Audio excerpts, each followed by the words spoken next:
लड़कियों के हाथ में तो सिर्फ मेहंदी अच्छी लगती है, मेहंदी। पर बापू, मैं लड़की हूँ तो क्या हुआ? लड़का और लड़की तो हमारे दोनों आंखों के समान होते हैं। चुप कर आनंदी, और यह एहसान मान कि अब तक जिंदा है तू। कहीं बचपन में गला दबाकर मार दिया होता तो यह तेरी बकबक नहीं सुननी पड़ती आज। पर बापू, मुझे दूल्हा लगाना अच्छा ना लगे है। देख छोरी, जितना जल्दी हो चूल्हा जलाना सीख ले, उतना ही अच्छा है तेरे लिए। और हाँ, तेरा ब्याह तो होगा, वो भी करेंगे कल। अगला जीवन है तुम्हारी यही कहानी। आंचल में है दूध और आंखों में है पानी। मुझे माफ कर दे बेटी, तेरे बापू के जिद के आगे मेरी एक न चलेगी। माफ कर दे बेटी, मुझे माफ कर दे। इस प्रकार मात्र 9 वर्ष की छोटी उम्र में आनंदी का विवाह गोपाल राव जोशी से हो गया। बाल विवाह एक सामाजिक कुरीति है और इस कुप्रथा का शिकार होना पड़ा आनंदी को। 5 वर्ष बाद आनंदी 14 साल की हो गई है। उसके घर एक शिशु ने जन्म लिया है। देखते हैं आगे क्या होगा। देखिए ना, इसे क्या हो गया है?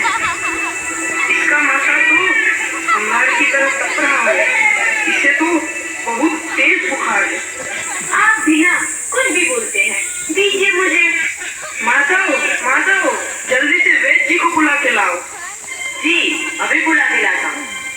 ये तुम क्या कर रही हो आनंदी? भगवान की विभूति लगा रही हूँ।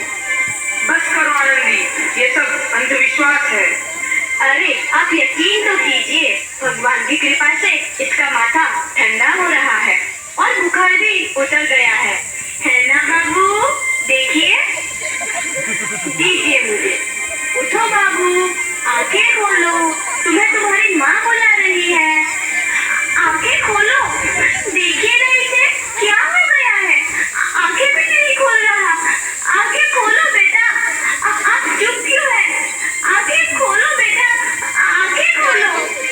आनंदी, हमारा बेटा कभी आंखें नहीं खोलेगा। नहीं, ऐसा नहीं हो सकता। मेरे बेटे को मुझसे कोई नहीं छीन सकता, कोई नहीं छीन सकता। पागल मत बनो आनंदी। माधव,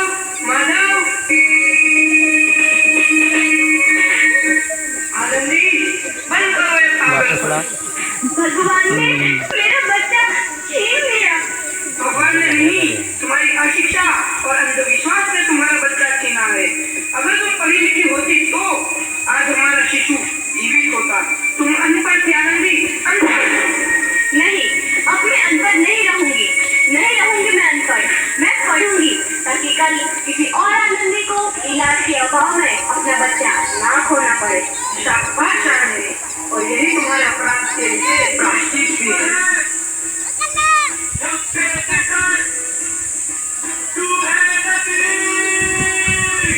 आनंदी, तुम्हारी 12वीं का परिणाम आ गया है। तुमने पूरे कॉलेज में प्रथम स्थान अर्जित किया है।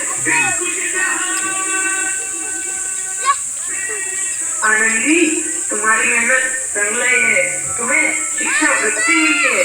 ये लो तुम्हारे अमेरिका जाने की टिकट। मुझे शिक्षा वृत्ति मिल गई, मैं अमेरिका जा रही हूँ।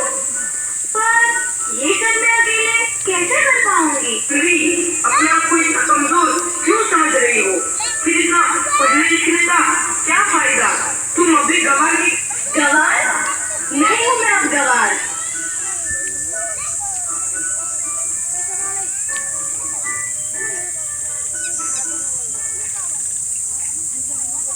तो इस प्रकार 7 अप्रैल 1883 को आनंदी अमेरिका के पेंसिल्वेनिया के लिए रवाना हुई और 3 साल बाद उन्होंने डॉक्टर ऑफ मेडिसिन की उपाधि प्राप्त कर ली।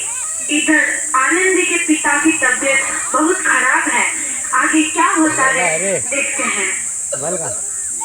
लगता है अब मेरे जाने का समय आ चुका है।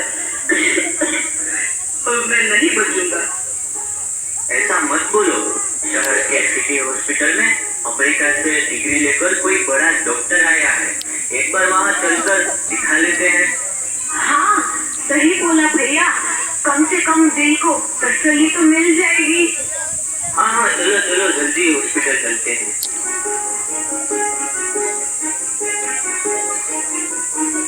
इस मरीज की हालत तो बहुत ही खराब है। कोई चमत्कार ही इसे बचा सकता है। ऐसा मत बोलो भाई, डॉक्टर साहब कब तक आ जाएंगे? लो आ गई डॉक्टर मैडम। डॉक्टर मैडम जल्दी देखिए, मरीज की हालत बहुत ही खराब है। अजीब बीमारी है भाई। दांत ना निकाल, हल्ला न कर। अब आप बिल्कुल ठीक है। मौत के मुंह से आपको बचाया है डॉक्टर मैडम ने। पूरे 3 पॉइंट बज गई। डॉक्टर साहब ने मुझे बचा लिया। सुझाव कर दो। डॉक्टर साहब नहीं, डॉक्टर मैडम बोलो। डॉक्टर मैडम, उन्होंने ही तुम्हें जीवन दान दिया है। लो आ गई डॉक्टर मैडम, मिल लो उनसे। डॉक्टर मैडम आपका बहुत बहुत धन्यवाद, आपने मेरी जान बचाई। इसके बदले में मैं गरीब बना आपको क्या दे सकता हूँ? वचन चाहिए मुझे कि कभी ये नहीं कहोगे कि लड़कियां कुछ नहीं कर सकती। वचन? ये कैसा वचन? अरे श्यामलन, तुमने पहचाना नहीं? तुम्हारी बेटी आनंदी। आनंदी? मेरी बेटी आनंदी? डॉक्टर? हाँ बापू, वही आनंदी जिसके लिए बचपन में